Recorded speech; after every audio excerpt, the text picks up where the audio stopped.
এখন ক্ষুদ্ৰ গেলামালৰ দোকান আৰু এগৰাকী বিশেষভাৱে সক্ষম এগৰাকী ব্যক্তি এই গেলামাল দোকানখন আৰু এই বিশেষভাৱে সক্ষম গৌতম সাহা নামৰ ব্যক্তিগৰাকীৰ মাজত এটা অভিন্ন সম্পৰ্ক আছে আৰু এই অভিন্ন সম্পৰ্কটো হৈছে গৌতম সাহা নামৰ এই ব্যক্তিজন জন্মান্ধ তেখেতে পৃথিৱীত জন্ম লৈয়ে পৃথিৱীৰ যি ৰং পৃথিৱীৰ যি ৰূপ সেই ৰূপ কিন্তু কাহানিও দেখা নাপালে কিন্তু সেই ৰূপ আৰু ৰং নেদেখাকৈয়ে তেখেতে জন্মান্ধ হৈও কিন্তু তেখেতে প্ৰত্যাহ্বান ৰূপে নিজৰ জীৱনটোক বাছি লৈছে আৰু এখন ক্ষুদ্ৰ গেলামাল দোকানেৰে কিন্তু নিজৰ পৰিয়ালটোক সুন্দৰভাৱে পোহপাল দি আছে আজিৰ তাৰিখত জন্মান্ধ হৈও এগৰাকী ব্যক্তিয়ে নিখুঁতভাৱে তেখেতৰ দোকানখন পৰিচালনা কৰাটো কিন্তু এটা এক আদৰ্শ তথা প্ৰেৰণাৰ উৎস বুলি ক'ব লাগিব এক জন্মান্ধ হৈও তেখেতে এক আজন্মৰ প্ৰতিভা লৈ কিন্তু তেখেতে এই পৃথিৱীত জন্ম লৈছিলে আৰু এইগৰাকী ব্যক্তি হৈছে গৌতম সাহা মোৰ সহযোগী ভিডিঅ'জেল গ্ৰীণে দেখুৱাইছে এখন অতি ক্ষুদ্ৰ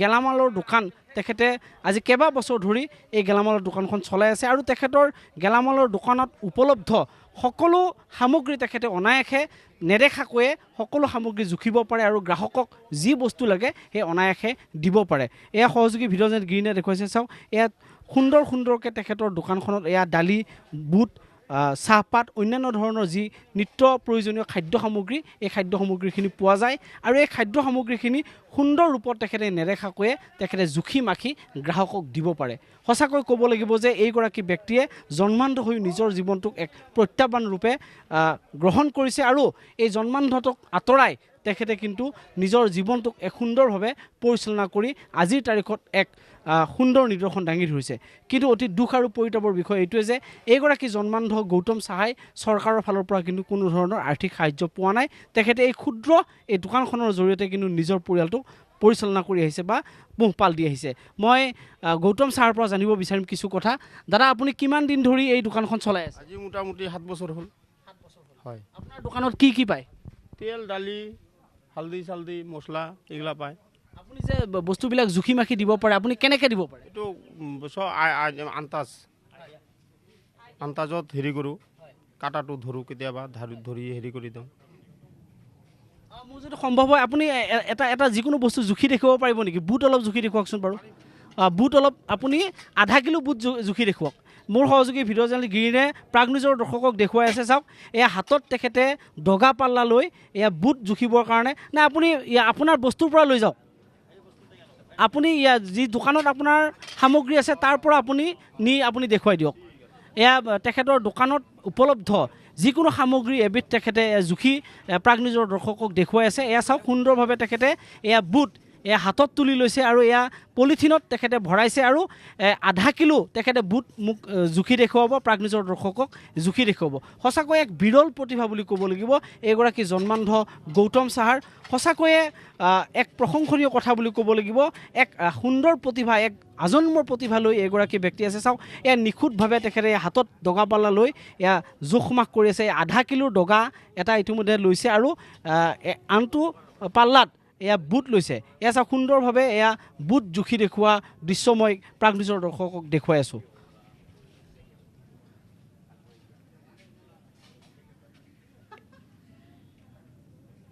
এয়া চাওক জন্মান্ধ হৈও কিন্তু সুন্দৰভাৱে নিখুঁতভাৱে আধা কিলো বুট এয়া প্ৰাগ নিউজৰ দৰ্শকক এয়া দেখুৱাই দিছে সঁচাকৈ ক'ব লাগিব এইগৰাকী গৌতম সাহা এক আদৰ্শৰ প্ৰেৰণাৰ উৎস কাৰণ তেখেতৰ প্ৰতিবন্ধকতাকো নেওচি কিন্তু তেখেতৰ নিজৰ ঘৰখনক তেখেতৰ আজন্মৰ প্ৰতিভাৰে পৰিচালনা কৰিছে আপোনাৰ কোনো অসুবিধা নহয় নেকি দোকান কৰিব অসুবিধা নহয় আপুনি সামগ্ৰীবিলাক ক'ৰ পৰা উঠায় এই দোকানৰ পৰা হোলচেল দোকানৰ পৰা এতিয়া বুটৰ দাম কিমান হৈ আছে বুটৰ দাম আধা কিলো 40 টকা আৰু দালিৰ দাম মচুৰ দালি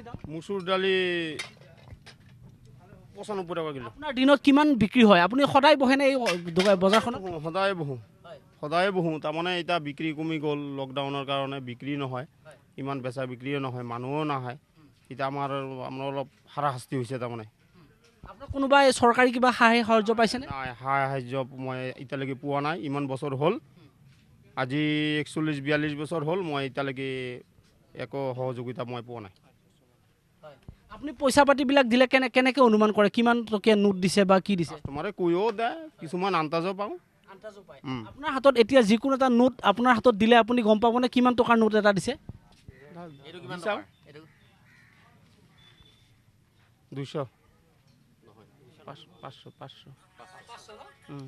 এইটো 500 টকীয়া নোট দিছে আৰু তেখেতে অনুমান কৰি এই 500 টকীয়া নোটটো দিছে। কিছু সমস্যাৰ সৃষ্টি হয় কাৰণ তেখেতে পৃথিৱীৰ ৰূপ ৰং দেখা নাই, তৎসত্ত্বেও কিন্তু অনুমানৰ ভিত্তি কৰি তেখেতে অনুমান কৰি সমগ্ৰ এই দোকানখন সুন্দৰভাৱে চলাই আছে। বাইদেউ অকণমান আগুৱাই আহিব, এখেতক কিমান দিনৰ পৰা এনেকৈ আপোনালোকে দেখি আহিছে? কতদিন হলো? আমার একদিন ধরে দেখতেছি, তার মানে ছোটতে দেখতেছি স্কুলে বহুত ব্যস্ত, বাদাম ব্যস্ত, আগে এখেতৰ পৰিয়াল কিমান আছে ঘৰত? হ্যাঁ বাড়িত কত পৰিয়াল পৰিয়াল বল কত আপনি পাৰেন না। জানি না? হয়, মই তেওঁৰ পৰা কিছু কথা জানিবৰ কাৰণে চেষ্টা কৰিম। দাদা, এতিয়া আপোনাৰ ঘৰত পৰিয়াল কিমান? পৰিয়াল 6 জন। 6 জন। হয়। ল'ৰা ছোৱালী কেইটা? ল'ৰা ছোৱালী নাই বৰ্তমান, আমি ভাই ককাইহে আছোঁ। আপোনাৰ ঘৰখন আপুনি চলাব পাৰেনে এই সৰু ব্যৱসায়টোৰ জৰিয়তে? কষ্ট হয়, বহুত কষ্ট হয় চলাবা। দিনত কিমানমান টকাৰ বিক্ৰী কৰিব পাৰে আপুনি? এতিয়াতো বেছি নহয়, 500-600 হয়, 700 হয়, কেতিয়াবা 1000 হয়। আমি জনাত আপুনি গুৱাহাটীলৈকেও যায় কিবা কিবি সামগ্ৰী আনিব? যাওঁ, কি আনিব যায় গুৱাহাটীলৈকে? পানী যাওঁ, ধূপ। আপোনাৰ যাওঁতে বাছত উঠোতে কিবা অসুবিধা হয় নেকি? অসুবিধা নহয়। আপুনি চৰকাৰক কিবা অনুৰোধ কৰিবনে? অনুৰোধটো কৰি আছোঁ, বহুত কৰিছোঁ, কিন্তু এতিয়ালৈকেতো মই হেৰিকে একো পোৱা নাই এতিয়ালৈকে। আপোনাৰ কাৰোবাৰ ফোন নাম্বাৰ লাগিব নেকি আপোনাক? লাগিব, হেমন্তৰ ফোন নাম্বাৰটো দিলে মোৰ ভাল হ'ব। তেখেতৰ লগত কথা পাতিব? হয়, মই তেতিয়া আপুনি হিমন্ত এতিয়া কোন জানেনে? কি হয় তেওঁ? জানো, কি হয় তেওঁ? অসমৰ মুখ্যমন্ত্ৰী। অসমৰ মুখ্যমন্ত্ৰী হিমন্ত বিশ্ব শৰ্মাৰ নাম্বাৰটো পাৰিলে তেখেতক লাগে, কাৰণ তেখেতৰ চলাত কিছু অসুবিধা হৈছে।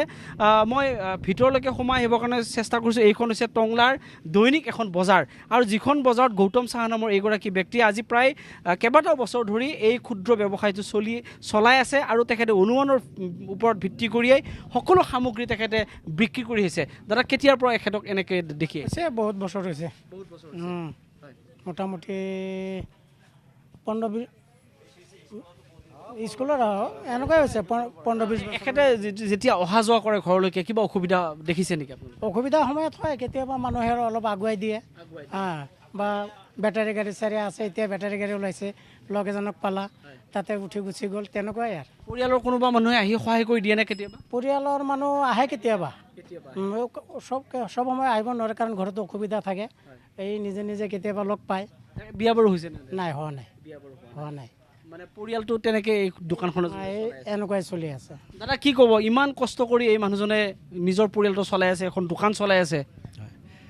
এইটো ক'বলগীয়াটো আমাৰ বুদ্ধিমতে আমাৰ যিটো হেৰি, চৰকাৰে তেখেতক সহায় কৰিব লাগে। আমি যি দেখা পাই আছোঁ সৰুৰ পৰা, তাক ইমানখিনি সৰুৰ পৰাই আমি তাক চিনি পাওঁ বা দেখা পাওঁ। আমি ফাৰ্ষ্টতেতো এইয়া নুনাই ৰাজখোলা যি আছে, তাতে এটা স্কুল আছে, এটা আপোনাৰ স্কুল আছে, স্কুলটোত বহি এই সৰু সৰু টোপলা লৈ বুট বিক্ৰী কৰিছিল, চকলেট বিক্ৰী কৰিছিল, তেনেকৈ সৰুৰ পৰাই কিন্তু তেনেকৈ কৰি আছে, যথেষ্ট কষ্ট কৰি আছে।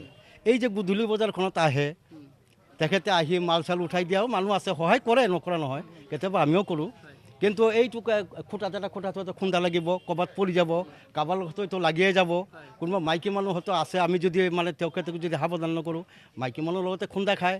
কিন্তু চবে জানে যে এখেতে দেখা নাপায়, এখেতে মানে যথেষ্ট মানে চবকে অলপ মানুহ দেখা নাপায়। নাই, এইটো আমাৰ এইটো এৰিয়াৰ মানুহ একেবাৰে দেখা নাপায়।